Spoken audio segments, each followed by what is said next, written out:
Welcome to all of you guys. My name is Mohammad Sadiq. आज की जो complete revision of all units की जो सीरीज चल रही है उसका पार्ट 5 जो है हम डिस्कस करने वाले हैं। तो चलिए क्वेश्चन को देखते हैं। Question 1, which informal fallacy is committed in the following statement. इसमें है कि famous actor Jimmy picker has said in an interview that astrology in a real science, therefore scientist now must acknowledge that astrology is actually a science. तो देखिए इसमें कहा गया है कि मशहूर एक्टर या फेमस एक्टर जिम्मी पेकर ने इंटरव्यू में कहा कि एस्ट्रोलॉजी जो है एक रियल साइंस है। एस्ट्रोलॉजी जो है जिसको हिंदी में ज्योतिष बोलते हैं, उर्दू में जिसको नुजूम बोलते हैं, नुजूमी जिसको बोलते हैं। इसलिए साइंटिस्ट यानी वैज्ञानिकों को अब ये स्वीकार कर लेना चाहिए, अब ये एक्नॉलेज कर लेना चाहिए कि एस्ट्रोलॉजी ही एक हकीकी साइंस है, एक वास्तविक साइंस है। तो ये कौन सी जो है फेलिसी यहाँ पर वाक़ई हो रही है। तो अगर आप देखोगे appeal to inappropriate authority के बारे में अगर मालूम है तो इसमें हमने यही पढ़ा है कि जब कोई बंदा अपनी अथॉरिटी का गलत मिसयूज करता है यानी गलत इस्तेमाल करता है। अब आप देखो जिम्मी पेकर जो है वो एक मशहूर एक्टर है, यानी इसकी फील्ड, इसकी अथॉरिटी या इसकी कैटेगरी जो है वो एक्टर की है, लेकिन ये बात किस चीज के बारे में बता रहा, साइंटिस्ट के बारे में बात कर रहा, साइंस के बारे में बात कर रहा है। ठीक है भाई, तुम एक्टर हो, तुम नाच गाने डांस इन सारी चीजों के बारे में आप बात करोगे तो लोग आपकी बात मानेंगे। लेकिन तुम अपनी फील्ड छोड़कर दूसरी की फील्ड में जाकर आप बता रहे हो कि भाई ये जो है एक साइंस है, इसलिए साइंसों को इस चीज को स्वीकार कर लेना चाहिए, एक्नॉलेज कर लेना चाहिए। इसका मतलब ये है कि तुम अपनी कैटेगरी, अपनी फील्ड छोड़कर जो है दूसरी फील्ड में जाकर बात कर रहे हो। तो ऐसी बात जो है सही नहीं होती है। इसकी सबसे अच्छी एग्जांपल आप देख सकते हो कि हमारे जो क्रिकेटर है जैसे विराट कोहली है, एम एस धोनी है, ये लोग तो है क्रिकेटर, लेकिन ये लोग किसका एडवर्टाइजमेंट करते हैं, मोबाइल का करते हैं, दवाइयों का करते हैं, सीमेंट का करते हैं, पाइप का करते हैं। तो ये लोग भी अपनी अथॉरिटी का गलत मिसयूज कर रहे हैं। ठीक है, तो इस तरीके के जो भी स्टेटमेंट आपको दिखेंगे तो उन फेलिसी को हम क्या बोलते हैं, appeal to inappropriate authority बोलते हैं। यानी यहाँ पर जो अथॉरिटी है, जो कैटेगरी है, उसका गलत इस्तेमाल किया गया है, इन अप्रोप्रिएट इस्तेमाल करके बात कही गई है। सेकंड ऑप्शन में रेड हियरिंग। रेड हियरिंग में क्या होता है कि जब कोई भी आपका जो रियल इश्यूज होता है, उस रियल इश्यूज से आपकी अटेंशन को जो है डाइवर्ट किया जाता है। एग्जाम्पल के तौर पे आप किसी केस में जो है पकड़े गए हो, ठीक है, आपके मम्मी पापा या आपके डैड जो है आपसे पूछ रहे हैं कि आपने वहां पर क्यों चोरी की। तो आपने इस बात को डाइवर्ट करने के लिए कोई ऐसी बात वहां पर छेड़ दी ताकि आपके इश्यूज से जो है लोगों का ध्यान हट जाए, वो दूसरी बात पर जो है मूव हो जाए। स्ट्रॉमैन फेलेसी उस फेलेसी को बोलते हैं कि जब अगर हम कोई बात बोलते हैं तो सामने वाला बंदा या पर्सन जो है उस चीज को गलत तरीके से मिसरिप्रेजेंट करता है। एग्जाम्पल के तौर पे जैसे मैं कह रहा हूं कि मुझे कैट पालना जो है बहुत पसंद है, बिल्ली जो है मुझे बहुत अच्छी लगती है। तो आपका जो फ्रेंड है या आपके सामने जो भी पर्सन खड़ा है तो वो कह रहा है कि तुम डॉग से जो है नफरत करते हो, तुम डॉग नहीं पालना चाहते, तुम्हें डॉग जो है खराब लगता है, इसी वजह से जो है तुम कैट को पसंद करते हो। भाई मैंने तो अपनी इच्छा जाहिर की थी, अपनी ख्वाहिश जाहिर की थी, लेकिन वो सामने वाला बंदा जो है मेरी बात को गलत मिस रिप्रेजेंट कर रहा, सही तरीके से जो है उस चीज को नहीं बता रहा है। अपील टू इग्नोरेंस, इससे जो है आगे क्वेश्चन आ गया, नो वन वाली जो चीज होती है वो अपील टू इग्नोरेंस में ही आती है। चलिए question 2, according to the National Education Policy 2020, which of the following universal human values will be considered as integral part of holistic education? तो कौमी तालीमी पॉलिसी के मुताबिक या शिक्षा नीति, ये राष्ट्रीय शिक्षा नीति के अनुसार 2022 के अनुसार जो है फॉलोइंग में से कौन सी ह्यूमन वैल्यू जो है जिसको हॉलिस्टिक एजुकेशन में कंसीडर किया गया है। तो सिंपल सी बात है, यूनिवर्सल ह्यूमन वैल्यू है क्या।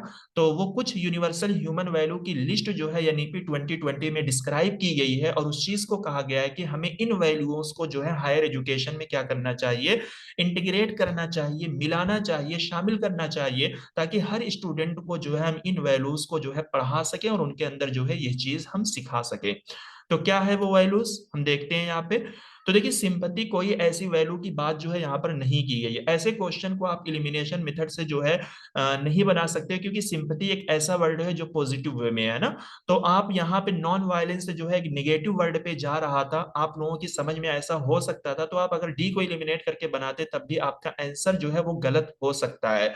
क्योंकि ऐसे क्वेश्चन के लिए जो है हमारे पास बिल्कुल रियल नॉलेज होनी चाहिए।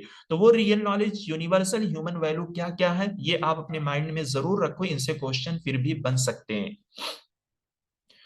NEP 2020 includes universal human values in its curriculum for higher education institution. The universal human values curriculum is intended to develop the following values in the student. तो क्या है, कौन कौन सी वैल्यू? ट्रुथ, जिसको हम सत्य बोलते हैं हिंदी में, ठीक है। राइटियस कंडक्ट, जिसको हम धर्म बोलते हैं। देखिए ये जो वर्ड है ना राइटियस कंडक्ट, ये रिलीजन बेस्ड या रिलीजन के टर्म में ये वर्ड इस्तेमाल किया जाता है, जिसका मतलब ये है कि आप जो है सही काम करो, मॉरल्स को, इथिक्स को, इन सारी चीजों को जो है आप फॉलो करो, रूल एंड रेगुलेशन को फॉलो करो, किसी को परेशान ना करो, चोरी चमारी ना करो। इस तरीके की चीजें जो है इस राइटियस कंडक्ट में जो है शामिल होती है। कहीं ना कहीं हर धर्म में भी जो है इस चीज को बताया जाता है कि आपको ये सारे काम यानी बुरे काम नहीं करने हैं, सही चीजों का पालन करना है। पीस, हमें शांति बना के रखनी है, ठीक है। लव, प्रेम मोहब्बत हमें आपस में बांटना है। नॉन वायलेंस, ठीक है। अहिंसा, जिसको हम अहिंसा बोलते हैं, इस चीज को जो है हमें प्रमोट करना है। एक वर्ड यूज किया जाता है साइंटिफिक टेम्पर। तो scientific temper is a way of thinking and behaving that involves using scientific method in every life. तो साइंटिफिक टेम्पर का मतलब यह है कि हमें स्टूडेंट के अंदर इस चीज को इन्वॉल्व करना है, इस चीज को स्टूडेंट के अंदर जो है लाना है, ताकि वो ज्यादा से ज्यादा जो है साइंटिफिक तरीकों का इस्तेमाल करे अपनी रियल लाइफ में और अपनी एवरीडे जो है जिंदगी में। कहने का मतलब यह है कि हमारा सोचने का जो तरीका हो वो भी साइंस के तरीके से हो, हमारा बिहेव करने का जो तरीका हो वो भी साइंस के तरीके से, यानी ज्यादा से ज्यादा जो है साइंटिफिक नॉलेज को हमें प्रमोट करना है। साइंटिफिक टेम्पल का मतलब ये है। इसी तरीके से सिटीजनशिप वैल्यू लाना है और लाइफ स्किल को जो है स्टूडेंट के अंदर प्रमोट करना है। तो वर्ड यहाँ पे यूज किया गया यूनिवर्सल ह्यूमन वैल्यू, यानी जितने भी ह्यूमन है सबको हमें क्या करना है, इन वैल्यूज को जो है हमें हायर एजुकेशन में प्रमोट करना है। तो अब आप देख सकते हो एनईपी 20 के मुताबिक जितने भी कोर्सेज कॉलेज में या यूनिवर्सिटीज में चल रहे हैं, सब में जो है वैल्यू एजुकेशन के सब्जेक्ट जो है शामिल किए गए हैं, इंक्लूड किए गए हैं, ताकि आपको ये सारी चीजें जो है बताई जा सके, पढ़ाई जा सके। तो ये आप माइंड में जरूर रखो, इतनी ही यूनिवर्सल ह्यूमन वैल्यू को शामिल करने की बात की गई है। चलिए question 3, which of the following are true regarding Fort William college. तो फोर्ट विलियम कॉलेज के ताल्लुक से आपको बताना है कौन सा स्टेटमेंट ये सही है। It is medium of education was English. तो ये बिल्कुल सही है, क्योंकि ये फोर्ट विलियम कॉलेज जो है बनाया गया था, तो इसमें जो एजुकेशन का मीडियम था, यानी जो लैंग्वेज यहाँ पर इंस्ट्रक्शन देने के लिए यूज की जाती थी वो इंग्लिश थी। लॉर्ड वेस्ले टॉच हियर, ठीक है। तो इन्होंने जो है यहाँ पर पढ़ाया नहीं है, बल्कि फोर्ट विलियम कॉलेज के ये क्या थे, फाउंडर थे, ठीक है। इसी तरीके से ईश्वर चंद्रा विद्यासागर टॉच हेयर, ठीक है, इन्होंने यहाँ पर जो है पढ़ाया है। बाकी ये भी स्टेटमेंट जो है गलत है, तो ऑप्शन ए एंड सी जो है इसका सही आंसर होगा। तो चलिए इसके बारे में भी कुछ फैक्ट हम देख लेते हैं। Fort William college was founded by Lord Wesley in 10 July 1800 AD within the Fort William complex in Calcutta. तो कलकत्ता के फोर्ट विलियम कम्प्लेक्स में जो है इस कॉलेज को जो है बनाया गया था लॉर्ड वेस्ले के जरिए 10 जुलाई को। उस टाइम पे लॉर्ड वेस्ले क्या थे, he was governor general of British India at the time, but he didn't teach there.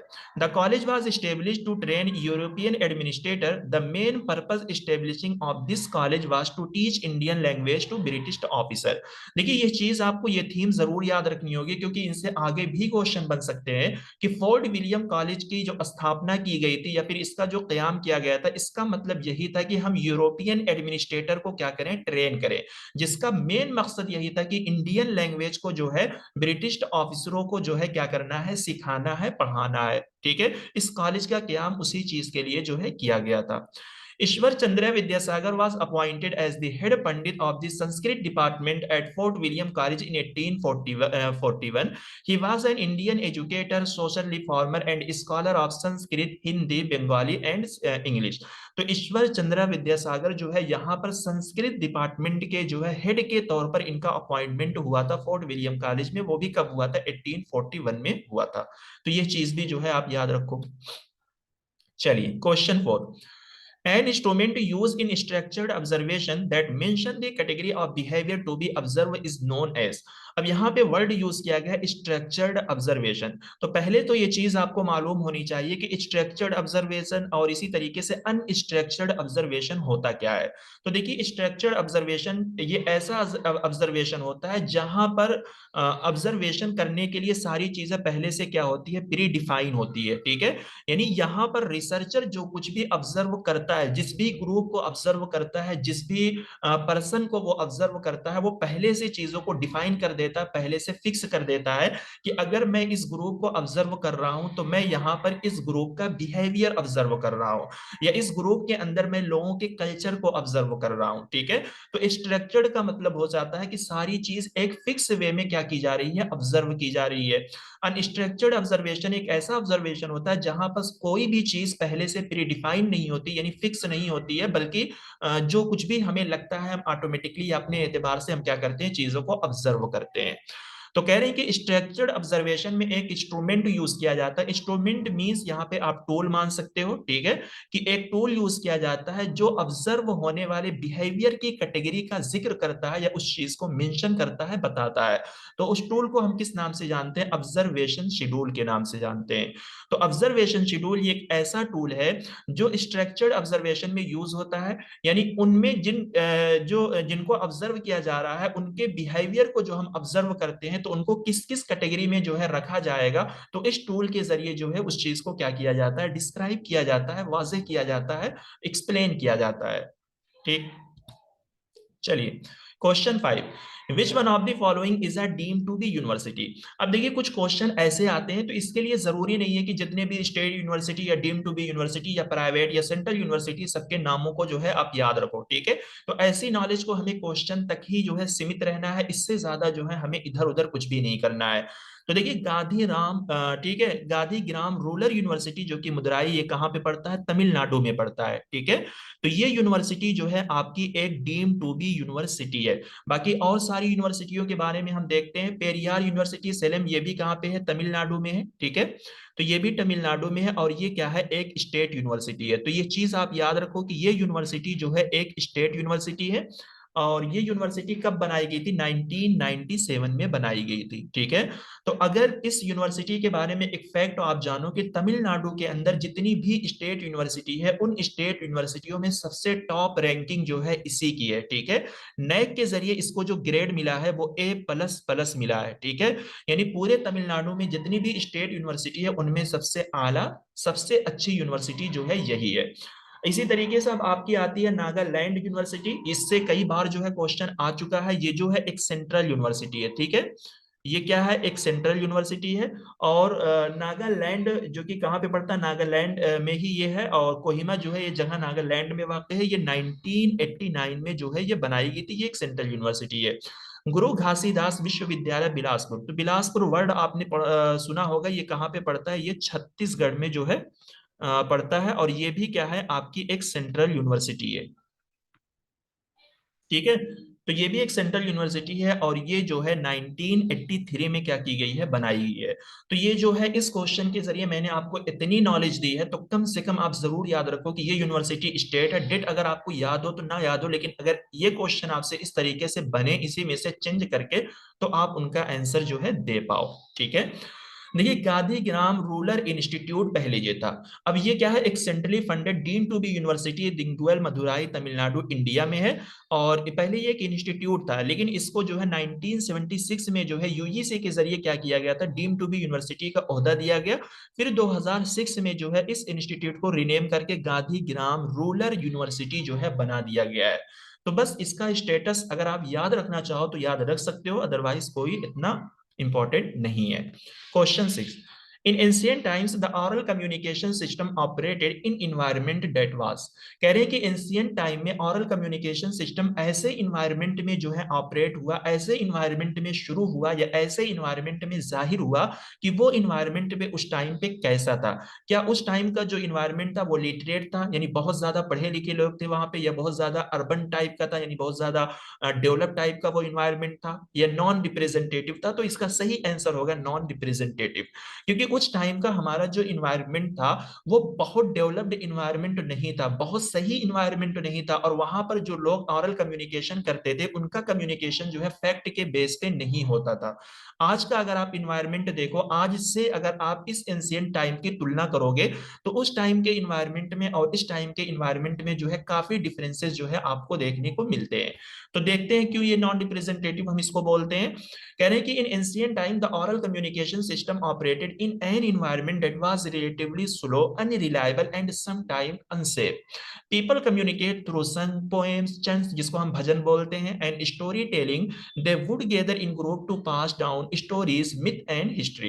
क्योंकि वहां पे या उस टाइम का एंशिएंट टाइम का जो इन्वायरमेंट था उसमें जो कम्युनिकेशन होता था, उस कम्युनिकेशन में लोग पोएम का इस्तेमाल करके कम्युनिकेशन करते थे, भजन का इस्तेमाल करके, स्टोरी बताकर, हिस्ट्री बताकर, इसी तरीके से कहानियां बता करके, ठीक है, गाना वगैरह गा करके, इन सारी चीजों पर बेस्ड जो है उनका कम्युनिकेशन होता था। ठीक है, तो इसी वजह से उस कम्युनिकेशन को हम क्या बोलते हैं, अनसेफ बोलते हैं, अनरिलायबल बोलते हैं। क्योंकि गाने वगैरह में जो चीजें डिस्क्राइब की जाती है, बयान की जाती है, वो हमेशा जो है फैक्ट पर बेस्ड नहीं होती है। ठीक है, बहुत सारी चीजें जो है गाने में क्या होती है, झूठ भी होती है, बहुत सारी चीजें जो है सच भी होती है।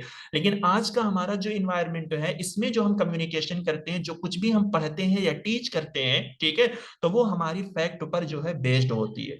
ठीक है, आप लोग समझ गए होंगे कि उस टाइम के इन्वायरमेंट में और आज के इन्वायरमेंट में कितना अंतर है, कितना फर्क है। चलिए, question 7, toxic substance that damage kidney. ठीक है, इससे पहले जो हमने एक क्वेश्चन किया था तो उसमें इन चारों टर्मों को एक साथ पूछा गया था, अब उन्हीं टर्मों को जो है यहाँ पर इंडिविजुअल करके जो है पूछ लिया गया है। ठीक है, तो जो किडनी को डैमेज करता है इसको हम निप्रोटॉक्सिस बोलते हैं। ठीक है, तो हमारी जो पहली टर्म है हिमाटोटॉक्सिस। ठीक है, तो ये एक ऐसे सब्सटेंस है या फिर ऐसे केमिकल है जिसकी वजह से हमारे ब्लड में क्या हो जाती है, ये ब्लड पे इफेक्ट करता है, यानी जो हमारे खून में रेड ब्लड होते हैं, व्हाइट ब्लड जो होता है, ठीक है, तो उसके अंदर जो है पॉइजन आ जाता है, यानी ब्लड में जो है कमी आ जाती है। तो इनका आपको याद रखना है कि इनका ताल्लुक जो है या फिर इनका डैमेज जो है वो ब्लड से होता है। न्यूरोटॉक्सिस ये हमारे नर्वस सिस्टम को क्या कर देते हैं, खराब करते हैं। अब ये नर्वस सिस्टम क्या होता है, इन सारी चीजों को मैंने काफी अच्छे से एक्सप्लेन किया था पीपल डेवलपमेंट एंड एनवायरनमेंट की क्लास में, आप लोगों को मालूम होगा। साइटोटॉक्सिस, देखिए साइटोटॉक्सिस या कोई ऐसे सब्सटेंस तो नहीं बल्कि ये एक किस्म की क्या है, ड्रग्स होती है। ठीक है, जो कि कैंसर के ट्रीटमेंट के लिए क्या की जाती है, यूज की जाती है। ठीक है, कैंसर ट्रीटमेंट के लिए जो है ये यूज की जाती है। इसके अलावा भी जो है इस ड्रग का इस्तेमाल बहुत सारी चीजों में किया जाता है, लेकिन सबसे ज्यादा जो यूज किया जाता है वो कैंसर ट्रीटमेंट में साइटोटॉक्सिक्स ड्रग का इस्तेमाल किया जाता है। तो कम से कम ये थीम, ये बेस्ड जो है आप इतना जरूर याद रखो, क्योंकि अगर निप्रोटॉक्सिस से इंडिविजुअल क्वेश्चन बना है तो आगे का क्वेश्चन हिमाटोटॉक्सिस से ऐसे ही इंडिविजुअली बन सकता है। ठीक, चलिए, लास्ट क्वेश्चन है। A child of first class is trying to learn how to draw a circle on his own, but is able to do with the help of his her teacher in the light of Vygotsky sky theory it highlights। कह रहे कि पहले class का एक बच्चा जो है वो कुछ सीखने की कोशिश कर रहा है कि कैसे वो एक सर्कल जो है अपने खुद पर या अपने खुद से क्या करे, ड्रॉ करे। बट वो एबल तो है, ठीक है, लेकिन वो टीचर के हेल्प के साथ जो है वो ये काम कर सकता है। तो वाई गॉट स्काई की थ्योरी की रोशनी में तो ये क्या होगा, यानी इस जोन को जो है या फिर इस तरीके से जो बच्चा करता है लेकिन वो टीचर के हेल्प से कर पाता है, तो उस चीज को हम क्या बोलते हैं। तो मालूम है, अगर आपने वाई गॉट स्काई की थ्योरी आपने पढ़ा होगा तो उसके अंदर क्या बनते हैं, 3 जोन बनते हैं। तो जहां पर बच्चा जो है किसी के हेल्प से करता है, चाहे वो टीचर हो या पेरेंट्स से हो या कोई भी नॉलेजेबल पर्सन हो, अगर उसकी हेल्प से वो काम करता है तो उस जोन को या फिर उस स्टेज को या उस एरिया को हम क्या बोलते हैं, zone of proximal development zone. ठीक है, तो zone of proximal development, proximal development का मतलब क्या होता है कि ऐसा जोन जहां पर ज्यादा डिस्टेंस, ज्यादा दूरी ना होती है, बल्कि आपस में क्या होती है, करीबी होती है, और उसी कुर्बत की वजह से और उसी एक तरीके से करीबी की वजह से बच्चा क्या कर पाता है, चीजों को सीख पाता है। इस डायग्राम के जरिए जो है हम चीजों को और देखेंगे। देखिए, सबसे पहला जो जोन होता है कि जहां पर बच्चा जो है नहीं कर सकता अगर उसको हेल्प भी की जाती है। ठीक है, जैसे शुरुआत में अगर कोई भी काम आप करते हो, तो अगर आपको बताया जाता है, गाइड भी किया जाता है, तब भी आप वो काम लोन अकेले तरीके से जो है परफॉर्म नहीं कर पाते हो, तो ऐसे जोन को हम फ्रस्ट्रेशन जोन बोलते हैं। यानी ऐसे जोन में जो है आपको मायूसी होती है, नाउम्मीदी होती है, आपको यही लगेगा कि हम ये काम नहीं कर पाएंगे। ठीक है, दूसरा जोन जिससे आपके क्वेश्चन बने हैं उसको हम बोलते हैं जोन ऑफ प्रॉक्सिमल डेवलपमेंट। यानी ये ऐसा जोन होता है जहां पर आप काम कर सकते हो लेकिन हेल्प से करोगे, ठीक है। यानी अगर यहाँ पे आपको गाइड कर दिया जाए, चाहे आपके पेरेंट्स हो या टीचर हो या कोई भी नॉलेजेबल पर्सन हो, आपको गाइड कर देगा तो ये काम आप इजिली यहाँ पर क्या करते हो, कर पाते हो।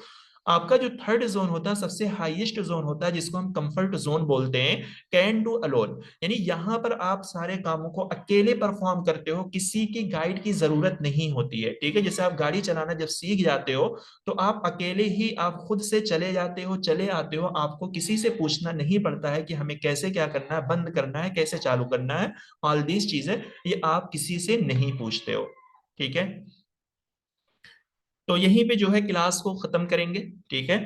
तो क्वेश्चन से मुतालिक कोई भी डाउट्स हो, कोई भी दिक्कत हो तो आप लोग जरूर बताएं, ठीक है। अपने कंसेप्ट को आप क्लियर करें, और जिस तरीके की चीजें मैं आपको बता रहा हूं या मैं आपको कह रहा हूं कि इन चीजों पे आपकी नजर, आपकी अटेंशन होनी चाहिए, तो आप लोग जरूर दो, क्योंकि क्वेश्चन से ही जो है आगे के क्वेश्चन फ्रेम किए जाते हैं, ठीक है। तो आप लोग अपनी अटेंशन को अच्छे से दो, ठीक है। पढ़ो, चीजों को रिवाइज करो, ज्यादा से ज्यादा जो है आप लोग क्वेश्चन लगाओ। कोई भी डाउट्स है तो आप कमेंट बॉक्स का इस्तेमाल करो, ठीक है। आगे के लिए हमारे साथ बने रहिए, ठीक है। चैनल को सब्सक्राइब कीजिए, लाइक कीजिए, शेयर कीजिए। मिलते हैं नेक्स्ट वीडियो में। Thank you.